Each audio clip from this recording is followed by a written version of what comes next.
Iran पर उपराष्ट्रपति JD Vance का बयान, समझौते की कोशिश जरूरी, युद्ध नहीं वार्ता से ही समाधान संभव है। और ईरान पर ट्रंप और वेंस में मतभेद को लेकर यह पहली बड़ी खबर है।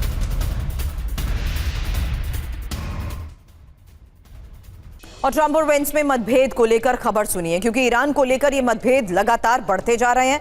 जहां ट्रंप जंग चाहते हैं, वेंस समझौता संधि चाहते हैं। ट्रंप को ईरान पर भरोसा नहीं है, वेंस डील के पक्ष में है। हालांकि ईरान पर फैसले की प्रक्रिया पर दरार, वहीं निजी बैठक में भी ट्रंप से वेंस की राय अलग रही है। हालांकि इजरायल से दोस्ती पर भी मतभेद है और ईरान से लंबा युद्ध जेडी वेंस नहीं चाहते हैं। इस बीच अमेरिकी उपराष्ट्रपति जेडी वेंस का इजरायल पर हमला, कहा कुछ नेता ईरान युद्ध लंबा खींचना चाहते हैं, ईरान से शांति वार्ता का विरोध करते हैं, अमेरिकी जनता की राय को प्रभावित करने की कोशिश।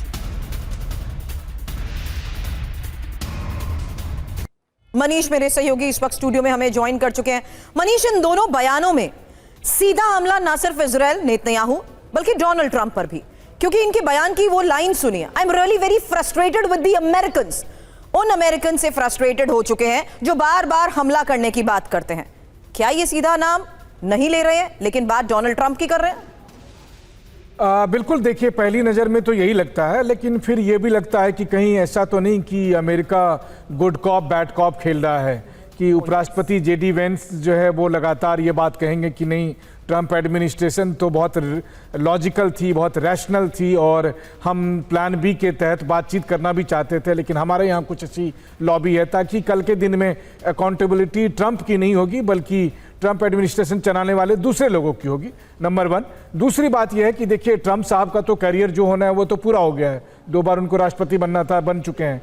जेडी वेंस का करियर बड़ा है, लंबा है, तो भविष्य में उनको ये नहीं कहा जाए कि आपने भी ईरान के युद्ध में सहमति दी थी और इसीलिए वो अपना करियर खराब होते हुए नहीं देखना चाहते, इसलिए उन्होंने थोड़ी सी अपनी राह अलग की है। लेकिन हकीकत क्या है, आज तो बगैर इजराइल के अमेरिका लड़ रहा है, तो अब तो ये भी नहीं कह सकते कि नेतन्याहू के दबाव में ट्रंप लड़ रहे हैं, क्योंकि अब तो अमेरिका को इसलिए लड़ना पड़ रहा है क्योंकि अमेरिका ने इतना रायता बना दिया है, इतना ज़्यादा क्योस पैदा कर दिया मिडिल ईस्ट में कि अब उससे ना उगलते बनना है ना निगलते बनना है। तो वैसे में बतौर उपराष्ट्रपति जेडी वेंस क्या कर रहे हैं, तो इसका समाधान ढूंढने के बजाय वो दरअसल किसी को बलि का बकरा बनाना चाह रहे हैं। नहीं तो इस फ्रेमिंग का असर होगा क्या, सवाल आगे इसको लेकर करूंगी, क्योंकि स्ट्रैटेजिक पार्टनर के तौर पर इजरायल को भी तो उन्होंने इसके जरिए एक बड़ा मैसेज देने की कोशिश की है। लगातार दूसरे दिन अब सिचुएशन रूम में बैठक को लेकर भी एक बड़ी खबर आ रही है, जहां डोनाल्ड ट्रंप ने सिचुएशन रूम में मीटिंग की है। हालांकि वेंस, पीट हेग्सेथ और मार्को रूबियो की मौजूदगी में हुई बैठक के बारे में आज की खबर भी यही है कि ईरान मुद्दे पर कोई बड़ा फैसला संभव है,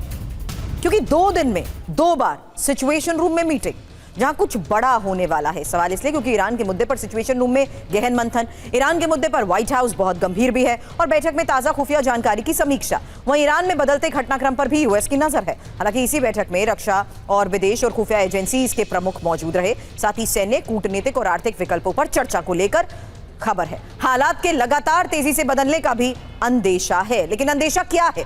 ईरान में ग्राउंड ऑपरेशन, पहले से ज्यादा बड़े हमले, परमाणु ठिकानों का संपूर्ण सफाया, वहीं इजरायल की मदद से ऑपरेशन। अब ईरान के खिलाफ अमेरिका के नए प्लान को लेकर आज की खबर सुनिए। ईरानी द्वीपों पर अमेरिकी कब्जा संभव है, केशम, कीश और अबू मूसा द्वीप पर यूएस की नजर है। अल जजीरा के हवाले से क्या बड़े दावे किए जा रहे हैं, अब डिटेल आपके सामने, क्योंकि अमेरिका का वो नया प्लान है जहां ईरानी द्वीप पर कब्जे की कोशिश।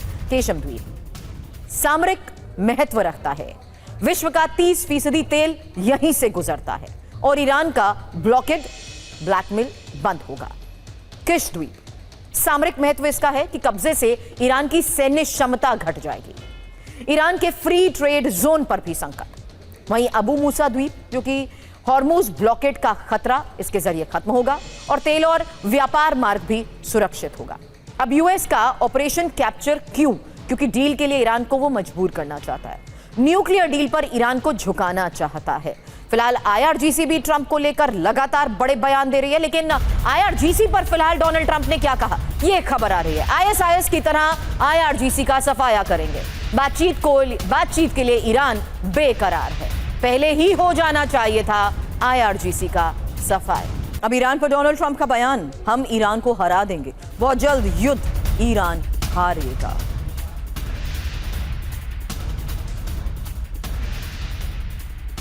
क्या डोनाल्ड ट्रंप के बयानों से ये अंदाजा लगाया जाए कि 9 दिन तक ईरान को दहलाने के बाद क्या अब ईरान में ग्राउंड ऑपरेशन शुरू होने वाला है? आखिर ट्रंप के इन बयानों के मायने क्या हैं?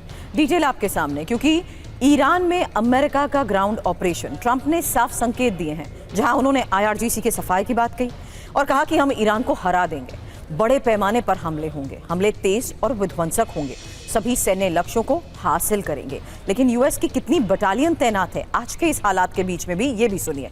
पश्चिम एशिया में 50,000 अमेरिकी सैनिक हैं, जबकि 82वीं एयरबोर्न बटालियन भी है, 10वीं माउंटेन डिवीजन और 127वीं इन्फेंट्री बटालियन के साथ साथ 20वीं स्पेशल फोर्स ग्रुप।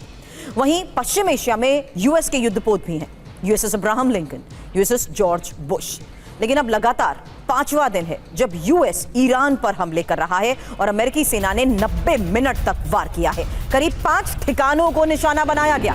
बंदर अब्बास समेत कई जगहों पर हमलों को लेकर खबर है और ईरान की मिसाइल साइट को भी निशाना बनाया गया। सेंटकॉम ने हमलों की तस्वीरें जारी की हैं।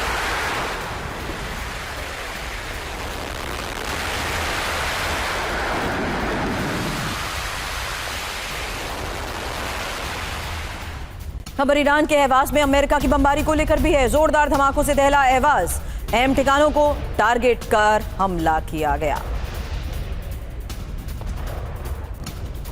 अब ईरान के 5 इलाकों में बमबारी, केशम द्वीप पर मिसाइल अटैक, कई जगह धमाकों की आवाज सुनी गई।